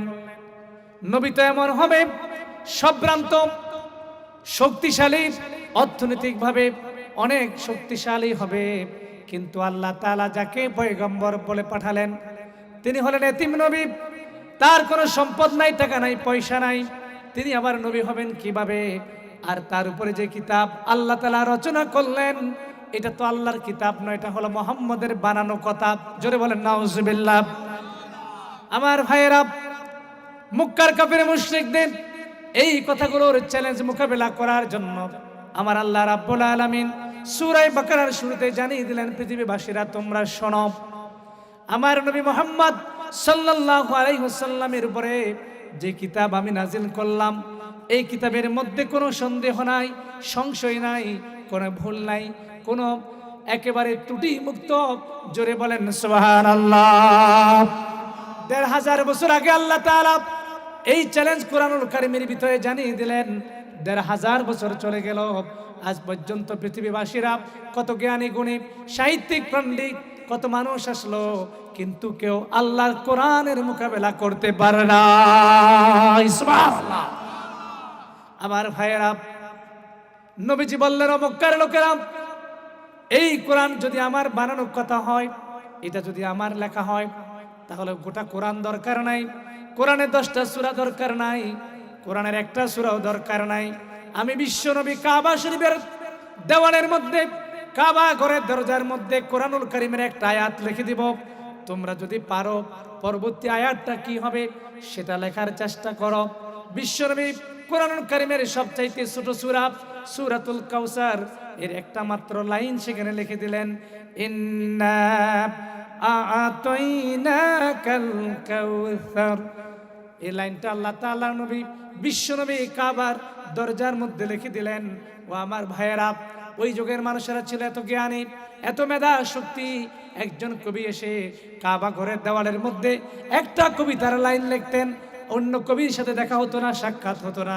পরবর্তী লাইনগুলো কি হবে, কথাগুলো কি হবে, আরেকজন কবি এসে সেই কথাগুলো লিখে একটা কবিতা রচনা করতো। জোরে বলেন সুবহানাল্লাহ। তারা কতটা জ্ঞানী ছিল, বিচক্ষণ ছিল। বিশ্বনবী আখির নবী যেদিন তিনি মক্কা থেকে মদিনায় হিজরত করেছিলেন, নবীজির পায়ের চিহ্ন দেখে দেখে, হযরতে আবু বকরের পায়ের চিহ্ন দেখে দেখে বিশ্বনবী এবং আবু বকর যে গুহার মধ্যে আশ্রয় নিলেন, সেই গুহার মুখ পর্যন্ত চলে গেছে। কথা বলেন ঠিক কিনা? পায়ের চিহ্ন দেখে বোঝা যায় এটা অমুক গোত্রের, অমুক বংশের, অমুক ব্যক্তি। আজকে আমরা চেহারা দেখার পর বুঝতে পারি না অমুক বাড়ির, অমুক গ্রামের। কথা বলেন ঠিক কিনা? যতক্ষণ পর্যন্ত না ডিটেইলস বিস্তারিত পরিচয় না দেওয়া হয়, ততক্ষণ আমরা বুঝি না। আমার ভাইয়েরা, এত জ্ঞানী তারা ছিলেন, এত পণ্ডিত তারা ছিলেন। কাবা ঘরের দেওয়ালের মধ্যে আল্লাহর নবী বিশ্ব নবী, আমার ভাইয়েরা, বিশ্ব নবী লিখলেন, ইন্না আ'তাইনাকাল কাউসার। এই লাইনটুকু লিখে দিলেন, কাবা শরীফের দরজার মধ্যে ঝুলিয়ে দিলেন। পরের লাইনগুলো কি হবে? আরবের সমস্ত জ্ঞানীরা, গুণীরা, পণ্ডিত, সাহিত্যিকেরা, বুদ্ধিজীবীরা সবাই চেষ্টা করলো কোরআনুল কারীমের এর পরে কি লাইন হবে সেই লাইনটুকু তারা লিখতে পারে নাই। ব্যর্থ হওয়ার পরে ওদের জাতীয় কবি, বিখ্যাত কবি, ওই কবির নাম হলো লবিদ ইবনে রবিয়া, তিনি চেষ্টা করলেন, তিনিও ব্যর্থ হলেন। অবশেষে তিনি যেই লাইনটা লিখে দিলেন, লাইসা হাযা মিন কালামিল বাশার। আমি মক্কার জাতীয় কবি, এই মক্কা নগরীর জাতীয় কবি, আরব ভূখণ্ডের শ্রেষ্ঠ কবি ঘোষণা দিলাম, মুহাম্মদ সাল্লাল্লাহু আলাইহি সাল্লামের উপরে যেই কিতাব নাজিল হয়েছে, যেই বাণী নাজিল হয়েছে, এটা তার কোনো লেখা নয়, এটা তার কোনো কিতাব নয়, এটা হলো আল্লাহ রাব্বুল আলামিনের কথা। জোরে বলেন না সুবহানাল্লাহ। কিতাবের ভিতরে এসেছে, সেই দিন এক নয়, দুই নয়, যত সংখ্যক কবি, সাহিত্যিক কাবার চত্বরে এসেছিল, সব কালেমা পড়ে মুসলমান হয়ে গেছে। সুবহানাল্লাহ। কোরআনকে মোকাবেলা করতে তারা পেরেছে না পারে নাই? পারে নাই। জোরে বলেন, পেরেছে না পারে নাই? তারা ব্যর্থ। এই আধুনিক জগতের একজন সাহিত্যিক, ফ্রান্সের নাম হলো ডক্টর মরিস বুখাইলি। তিনি একটা বই লিখলেন, the Bible, the science and the holy Quran. তিনি তার সে বইতে উল্লেখ করলেন, মুসলমানদের উপরে যে কিতাব নাজিল হলো, তারা বলে কিতাবের মধ্যে কোনো ভুল নাই, ত্রুটি নাই। আমি ডক্টর মরিস বুখাইলি, পৃথিবীর সেরা জ্ঞানী গুণী ব্যক্তি, বিচক্ষণ ব্যক্তি, আমি কোরআনের ভুল ধরে ছাড়বো। জোরে বলেন নাউজুবিল্লাহ। তিনি কি করলেন? তিনি একজন ফ্রান্সের মানুষ, কোরআনুল কারীম পড়তে জানে না, কোরআন পারে না, আরবি ভাষা পারে না। আরবি ভাষা শিখলেন, কোরআনুল কারীম তেলাওয়াত করলেন, অর্থ বুঝলেন, ব্যাখ্যা বুঝলেন, বিশ্লেষণ বুঝলেন, গ্রামার বুঝলেন, চেষ্টা করলেন 1 বছর, 2 বছর, 1-2 বছর নয়, 2 বছর নয়, 3 বছর নয়, 4 বছর নয়, দীর্ঘ 16টি বছর ধরে আল্লাহর এই কালাম কোরআন নিয়ে গবেষণা করলেন। গবেষণা করার পরে ফ্রান্সের বিখ্যাত সাহিত্যিক পণ্ডিত বুদ্ধিজীবী ডক্টর মরিস বুখাইলি বলে দিলেন, কোরআনুল কারীমের ভুল ধরতে গিয়া আমি মরিস বুখাইলি নিজের ভুল ধরতে পেরেছি। এই কোরআনের মধ্যে কোনো ভুল নাই, ত্রুটি নাই, এটা 100% পিওর, নিখুঁত, নির্ভুল। চিৎকার করে বলেন আল্লাহু আকবার। কারণ এই কিতাব কার? আর জোরে বলেন কার? আর জোরে বলেন কার?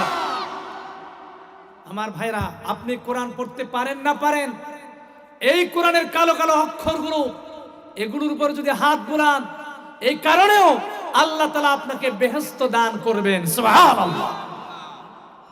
ভারতের একজন মানুষ, গ্রাম্য একজন মানুষ, কোরআন পড়তে জানে না, কোরআন পড়তে পারে না। সকালবেলায় ফজরের নামাজ পড়ে তিনি কোরআন নিয়ে বসে যেতেন। এরপরে পৃষ্ঠায় আরবি যে হরফগুলো, কালো কালো অক্ষরে লিখিত হরফগুলো, এই অক্ষরগুলোর উপরে তিনি হাত বুলাতেন। লোকটা মারা গেল।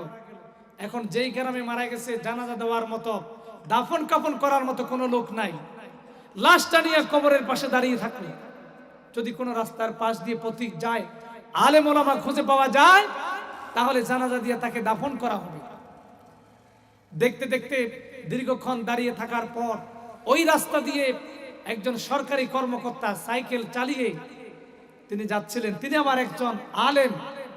তাকে দেখার পরে গ্রামের লোকেরা বলল, হুজুর, আমরা লাশটা নিয়ে দীর্ঘক্ষণ এখানে অবস্থান করছি, জানাজা কিভাবে দিতে হবে আমরা জানি না, দয়া করে আপনি যদি একটু সহযোগিতা করতেন, আমরা লাশটারে দাফন করতে পারতাম। আমার প্রিয় মুসলমান ভাইরা, এরপরে ওই আলেমের নেতৃত্বে, ইমামতিতে লোকটার জানাজা হলো, দাফন কাফন হলো। এই লোকটার বুক পকেটে ছিল অফিসের আইডি কার্ড, মানিব্যাগ। লাশটা যখন কবরে নামাতে গেল, নামাতে যাওয়ার পর বুক পকেট থেকে আইডি কার্ড এবং আপনার মানিব্যাগটা কবরের নিচে পড়ে গেল, কবরের মধ্যে পড়ে গেল। কিন্তু লোকটা টের পেল না, বুঝতে পারল না। দাফন কাফন শেষ, মাটি দেওয়া হয়ে গেছে। লোকটা চলে গেল। পরের দিন অফিসে যাবে, পকেটে হাত দিয়ে দেখে, হায় হায়, আমার আইডি কার্ড নাই, মানিব্যাগও নাই। চিন্তা করলো, ভাবলো, কোথায়, কোন জায়গায় আমার এই গুরুত্বপূর্ণ আইডি কার্ড, অফিসিয়াল কাগজপত্র, এগুলো আমি কোথায় ফেলেছি। চিন্তা করতে করতে তিনি কয়েকদিন পর বুঝতে পারলেন, আমি তো ওই লোকটার জানাজা দেওয়ার পর দাফন করার সময় লোকটাকে যখন কবরে নিয়ে নেমেছিলাম, ওই সময় মনে হয় আমার এই আইডি কার্ড এবং মানিব্যাগটা কবরে পড়ে গেছে। আমার ভাইয়েরা, এই কথা চিন্তা করতে করতে এই লোকটা কবরের কাছে চলে আসলেন। এলাকার কিছু লোকদেরকে ডাক দিলেন। ডাক দেওয়ার পর কবরের মাটি সরানো শুরু করলেন। একটু যখন সরল, সামান্য একটা ছিদ্র, ফাঁক, এই ফাঁকের ছিদ্রের ভিতরে দিয়া, ছিদ্রের মধ্য দিয়ে, ফাঁকের মধ্য দিয়ে কবর থেকে জান্নাতের খুশবু, ঘ্রাণ বের হয়ে আসছে। জোরে বলেন না সুবহানাল্লাহ। আল্লাহর বান্দা চিন্তা করলেন, গ্রাম্য একজন মানুষ, দ্বীনের জ্ঞান নাই, ইসলামের জ্ঞান নাই, কোরআনের জ্ঞান নাই, কি আমল করেছে, যার কারণে এই লোকটার কবর থেকে জান্নাতের খুশবুর ঘ্রাণ বের হয়ে আসতেছে। তার বাড়ি তালাশ করা দরকার, তার ঠিকানা উদ্ধার করা দরকার, যাতে করে আমি সেই আমলগুলোর কথা জেনে জেনে, আমল করে করে আমিও লোকটার মতো যখন কবরে যাব, আমিও যেন আমার কবরটা যেন আল্লাহ তাআলা জান্নাতের বাগান বানিয়ে দেয়। চলে গেলেন লোকটার বাড়িতে। একটা ছোট্ট মেয়ে আছে। ডাক দিয়ে বলে, মা, বলো তো তোমার আব্বা এমন কি নেক আমল করেছে যে আমলের কারণে তোমার আব্বার কবর থেকে জান্নাতের খুশবুর ঘ্রাণ বের হচ্ছে? সুবহানাল্লাহ বলবো না? মেয়েটা বলতেছে, আমার আব্বাকে জীবনে কোনোদিন দেখি না এমন কোনো আমল করতে, তবে তিনি দৈনিক 5 ওয়াক্ত নামাজ পড়তেন। আর প্রতিদিন ফজর পড়ার পর সকালবেলায় তাকে দেখতাম ওই আলমারির তাকের উপর থেকে একটা বই বের করে বসে থাকতেন, আর বইটার পৃষ্ঠা খুলে সেখান থেকে কালো কালো অক্ষর এগুলোর উপরে তিনি আঙ্গুলটা এভাবে টানতেন, জোরে বলেন আল্লাহু আকবার।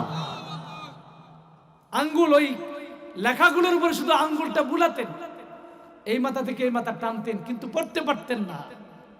সামান্য কোরআনুল কারীমের এই সম্মানের কারণে, ইজ্জতের কারণে, মর্যাদার কারণে ওই ব্যক্তির কবর যদি জান্নাতের খুশবু হয়ে যায়, জান্নাতের বাগান হয়ে যায়, ও মাদারীপুরের জনগণ, খোয়াজপুর নীলচরের জনগণ, এই কোরআনুল কারীম আজকে যারা ধারণ করেছে, লালন করেছে, যারা এটাকে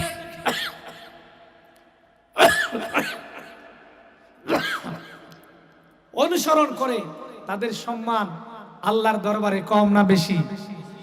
জোরে বলেন কম না বেশি? আর জোরে বলেন কম না বেশি? বেশি। আমার ভাইয়েরা, সেই কোরআন আল্লাহ তাআলা বললেন, এই কিতাব যার মধ্যে কোনো সন্দেহ নাই, এটা হলো মানব জাতির জন্য হেদায়েতের কিতাব। অথচ কোরআন আমরা ছেড়ে দিয়েছি, কোরআন আমরা ত্যাগ করেছি, কোরআন বলে গেছি, সারা বছরও একবারও কোরআন খুলে দেখি না, পড়ি না। কথা বলেন ঠিক কিনা? আজকের মাহফিল থেকে আমরা শপথ গ্রহণ করি, শিক্ষা গ্রহণ করি, আমরা যখন মৃত্যুবরণ করব, আমাদের লাশ যখন কবরে রাখা হবে, প্রিয় ভাইরা আমার, হাদিস থেকে বলতেছি, আল্লাহর একজন বান্দার কবর, লাশটা কবরে রাখার পরে মুনকার এবং নকির আসলেন, এসে দেখলো ওই বান্দার লাশটা কবরে নাই। জোরে বলেন আল্লাহু আকবার। কিছুক্ষণ আগে জানাজা হয়েছে, দাপন কাপন হয়ে লাশটা কবরে রাখা হইল, মুনকার নকির এসে দেখে লাশটা কবরে নাই। কারণটা কি? মুনকার নকির দেখে ওই কবরের মধ্যে একজন মৃত ব্যক্তির পরিবর্তে একটা পাখি শায়িত আছে। মুনকার নকির এবার পাখিকে উদ্দেশ্য করে বলে, এখানে না কিছুক্ষণ আগে আল্লাহর একজন বান্দাকে দাফন করা হলো, লাশটা কোথায় গেল? পাখি বলে, আমি তার সন্ধান দিতে পারবো না, আমি তার খোঁজ দিতে পারবো না। এরপরে ফেরেশতাদ্বয় দেখে, মুনকার এবং নকির দেখে, ওই পাখির ডানার ভিতরে ওই পাখিটা আল্লাহর সেই বান্দাকে বুকের মধ্যে আগলে রেখেছে। সুবহানাল্লাহ। লাশটাকে বুকের মধ্যে আগলিয়ে রেখেছে পাখি, কবরের এই মাথা থেকে ওই মাথা। ফেরেশতা বলতেছে, সরব, আমরা তাকে প্রশ্ন করব। খেয়াল করে দেখেন, ফেরেশতা বলতেছে, সরব, আমরা তাকে সওয়াল জবাব করব, প্রশ্ন করব। পাখি বলে, না, আমরা সরব না। কারণ হলো, এই বান্দা, তুমি যে আমাকে পাখি দেখতেছ, আমি আসলে পাখি না, আমি হলাম আল্লাহর কোরআন। এই আল্লাহর বান্দা দুনিয়ায় থাকাকালীন আমাকে মহব্বত করেছে, সম্মান করেছে, আমাকে ইজ্জত করেছে, আমার হক আদায় করেছে। এই কারণে আমি আজকে কবরে আমার আল্লাহর এই বান্দাটাকে যাবতীয় আযাব থেকে হেফাজত করব। প্রিয় ভাইরা আমার, যেই আয়াতগুলো তেলাওয়াত করেছি, আলিফ লাম মিম যালিকাল কিতাব লা রাইবা ফীহি, এটার উপরে আপনাকে কথাগুলো ঘটনা আলোকে আলোকে আপনাকে বুঝিয়ে দিচ্ছি। সুতরাং কোরআন এসেছে বিশ্ববাসীকে হেদায়েত দানের জন্য। কথা বলেন ঠিক কিনা? কোথায় থেকে শিক্ষা গ্রহণ করবেন, কার কাছ থেকে উপদেশ গ্রহণ করবেন, কার দিক নির্দেশনা মোতাবেক চলবেন, যে আল্লাহ আপনাকে তৈরি করেছেন, সৃষ্টি করলেন, সে আল্লাহ আমাকে আপনাকে যে গাইড দিয়েছেন, নির্দেশনা দিয়েছেন, ওই নির্দেশনা মোতাবেক আমাদের জীবন পরিচালনা করা লাগবে। কথা বলেন ঠিক কিনা? সেটা ছেড়ে আমরা যেদিকে দৌড়াই, যা কিছু করি না কেন, যাদের নির্দেশনা, দিক নির্দেশনা মেনে চলি না কেন, এর ভিতরে কোনো কল্যাণ নাই, এর ভিতরে কোনো মঙ্গল নেই, এর ভিতরে কোনো লাভ নেই, সফলতা নেই। আল্লাহর কসম করে বলি, যারাই শুধুমাত্র আল্লাহর কোরআন অনুযায়ী জীবন যাপন করবে, তারাই হলো সফল। কথা বলেন ঠিক কিনা? আমার ভাইয়েরা, রাত অনেক গভীর হয়ে যাচ্ছে, প্রচন্ড শীত। আমাদের সভাপতি মহোদয় অনেক আগেই আমাকে একটি স্লিপ পেপার দিলেন যে হুজুর আলোচনা শেষ করে দেন, কারণ লোক সংখ্যা কম, প্রচন্ড শীত। আমার ভাইয়েরা, আলোচনা আজকে যে আয়াতটি নিয়েছিলাম এটার উপরে অনেক নাতি দীর্ঘ ব্যাখ্যা, বিশ্লেষণধর্মী এবং শিক্ষামূলক কথাগুলো কিন্তু রয়ে গেছে। আমি শুধুমাত্র আলিফ লাম মিম এর ব্যাখ্যাও করি নাই, আল কিতাব মানে কোরআনের উপরে কয়েকটি বিষয় আলোচনা করেছি। আমার ভাইয়েরা, একদিকে হলো শীত, অন্যদিকে লোক সংখ্যা কম। এই দুইটা কারণ সামনে রেখে কর্তৃপক্ষ দেশের অবস্থা বিবেচনা করে মাহফিলকে সমাপ্তির দিকে নিয়ে যেতে চাচ্ছে। আমার ভাইয়েরা, মাহফিল যদি আমরা বেঁচে থাকি আবারও করার সম্ভাবনা আছে না নাই?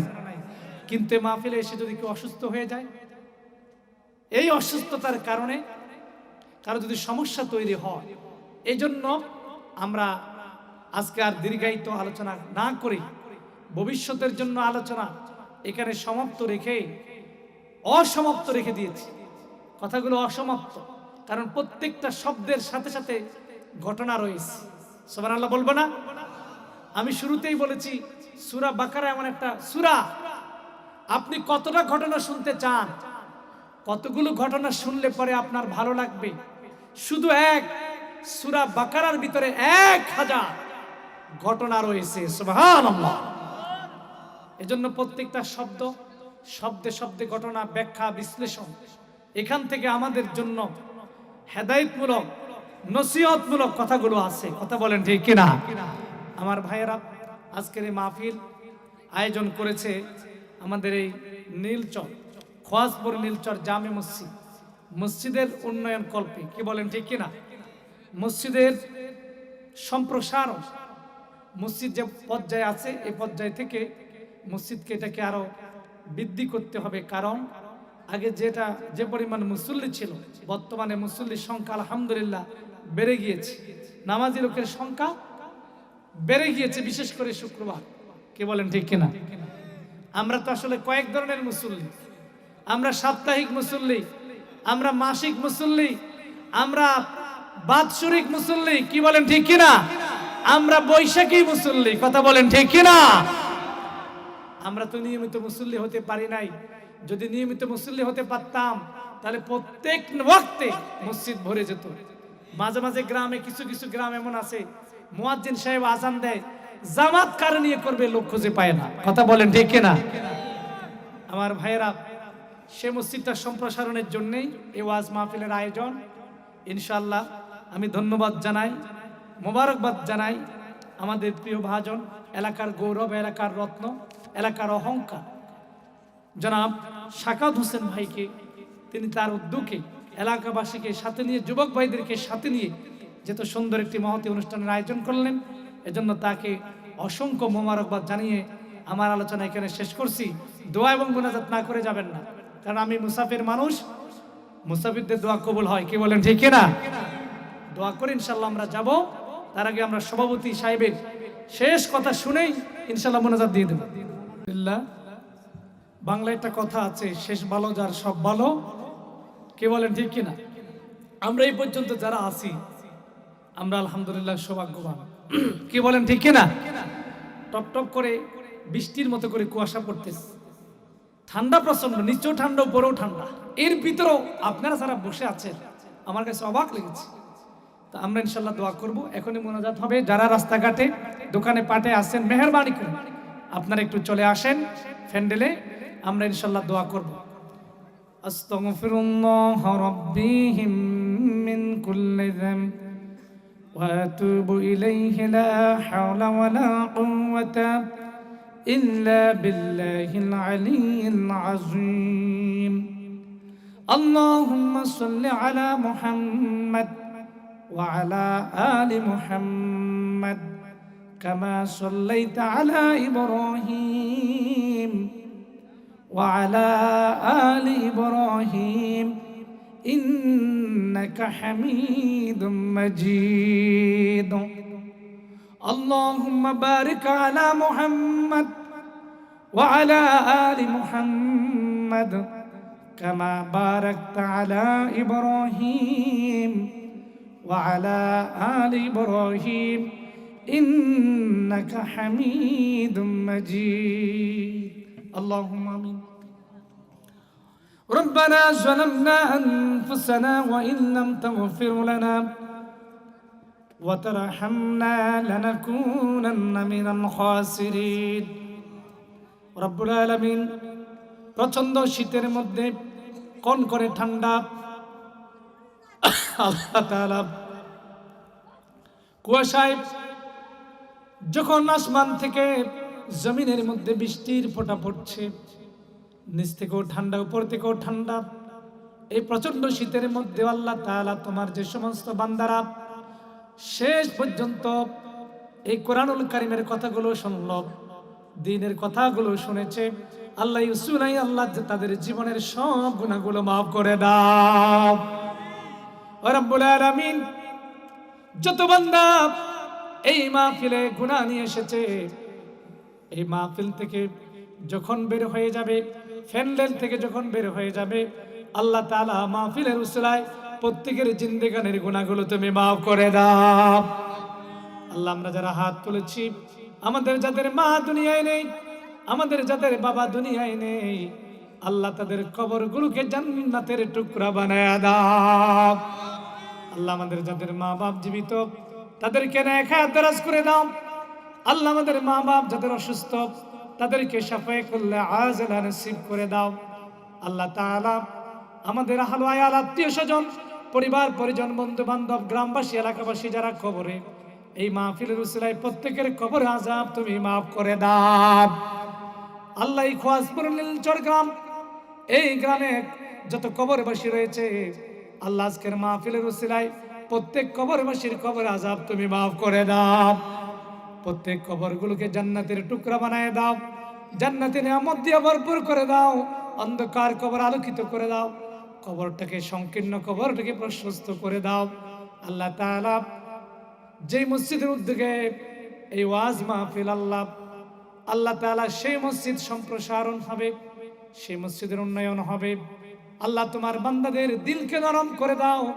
আল্লাহ, কলমকে মসজিদমুখী করে দাও, যাতে করে তোমার বান্দারা তোমার ঘরের জন্য দান খয়রাত করতে পারে, সেই তৌফিক আল্লাহ তুমি দান করে দাও। এই মসজিদে যারা জায়গা দিল, মসজিদে জায়গার উসিলায় আল্লাহ তাদের মাফ করে দাও। মসজিদে জায়গার বিনিময়ে তাদের জন্য তোমার জান্নাতে একটু ঘরের ব্যবস্থা করে দাও। রব্বুল আলামিন, এই মাহফিলকে তুমি কবুল আর মঞ্জুর করে নাও। আল্লাহ, এই মাহফিলে যারা কষ্ট করলো, যুবক ভাইদেরকে তুমি কবুল আর মঞ্জুর করে নাও। যুবক ভাইদেরকে আল্লাহ তাআলা খাব্বাবের মতো, ওমরের মতো আল্লাহ হিম্মত তুমি বাড়ায়া দাও। আল্লাহ তাআলা, মা বোন যারা হাত তুলেছে, বাসাবাড়িতে অংশগ্রহণ করছে, মা বোনদেরকে মা আয়েশা, মা খাদিজা, মা ফাতেমাতুজ জহরার মতো দিনদার ইমানদার বানায়া দাও।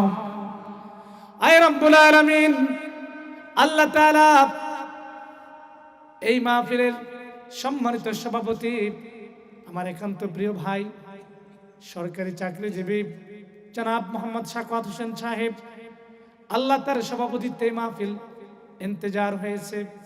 আল্লাহ তাআলা কোরআনুল কারীমের মাহফিলে সভাপতির চেয়ারে তিনি আসন গ্রহণ করেছেন। আল্লাহ, এত বড় সম্মান, এত বড় ইজ্জত আল্লাহ তাআলা তুমি তাকে দান করেছো। এই ইজ্জতের কারণে, কোরআনুল কারীমের মাহফিল বাগান সাজানোর কারণে আল্লাহ তার জন্য তোমার জান্নাতে একটু জায়গা করে দাও। আল্লাহ তাআলা তার পরিবার পরিজন, আহলে আত্মীয় স্বজন সকলকে কবুল আর মঞ্জুর করে নাও। তার পরিবার পরিজনের মধ্যে যারা কবরবাসী, সকলের কবর আযাব তুমি মাফ করে দাও।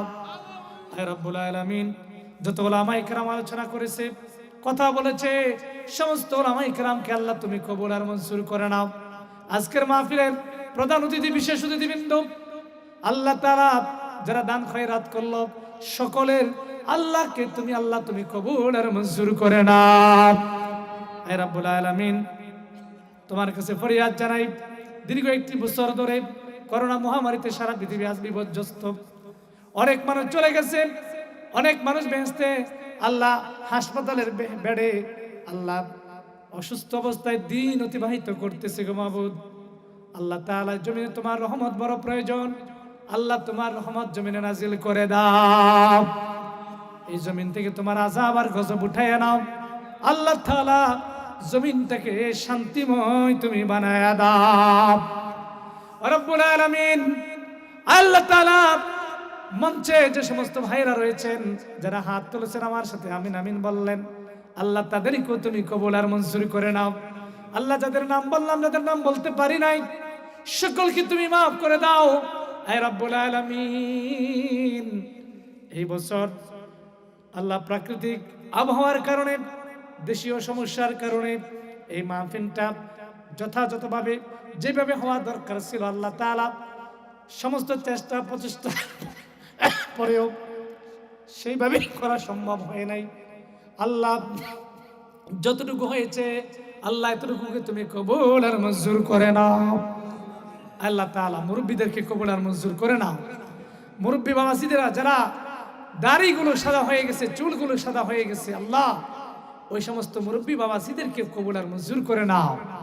আল্লাহ কত কষ্ট করে তারা এখানে এসেছে, কষ্টকে কাল কিয়ামতের ময়দানে নাজাতের হাদিয়া বানায় দাও। আল্লাহ যুবকদেরকে আল্লাহ দ্বীনের জন্য কবুল করে নাও। আল্লাহ তাআলা সর্বোপরি তোমার কাছে ফরিয়াদ জানাই, আল্লাহ করোনা মহামারী থেকে আমরা তোমার কাছে পানা চাই। আল্লাহ তুমি আমাদেরকে হেফাজত করো, আল্লাহ তুমি আমাদের হেফাজত করো, আল্লাহ তুমি আমাদেরকে হেফাজত করো। আল্লাহ অনেক মানুষের চাকরি চলে গেছে, অনেক মানুষের আয় রোজগার কমে গেছে, আল্লাহ অনেক মানুষের অভাব দেখা দিয়েছে, অনেক বিদেশি ভাই চাকরি চলে গেছে, ব্যবসা বাণিজ্য সব স্থবির হয়ে গেছে। আল্লাহ আল্লাহ তাআলা তোমার রহমত জমিনে বর্ষণ করে দাও। আল্লাহ তাআলা বেকার ভাইদের কর্মসংস্থানের ব্যবস্থা করে দাও। যারা লেখাপড়া করে এলাকার সমস্ত ছাত্র ভাইদেরকে পড়ালেখায় তারাক্কি দান করে দাও। যারা বিদেশে আছে প্রবাসী ভাইদেরকে আল্লাহ বিদেশের মাটিতে নিরাপদে রাখো। আল্লাহ যে যেভাবে এই মাহফিলে সহযোগিতা করেছে, অর্থ দিয়ে, টাকা দিয়ে, আল্লাহ পয়সা দিয়ে, বুদ্ধি দিয়ে, পরামর্শ দিয়ে, প্রত্যেকের খেদমতকে তুমি কবুল আর মঞ্জুর করে নাও। ওয়া সাল্লাল্লাহু তাআলা আলা খায়রি খালকিহি ওয়া নূরি আরশিহি ওয়া আসহাবিহি ওয়া যুররিয়াতিহি ওয়া আহলি বাইতিহি ওয়া আফতারতিহি আজমাইন। আখির কালাম ইনদা সাকরাতুল মাউত শাহাদাতু আল্লা ইলাহা ইল্লাল্লাহু মুহাম্মাদুর রাসূলুল্লাহ সাল্লাল্লাহু আলাইহি ওয়াসাল্লাম।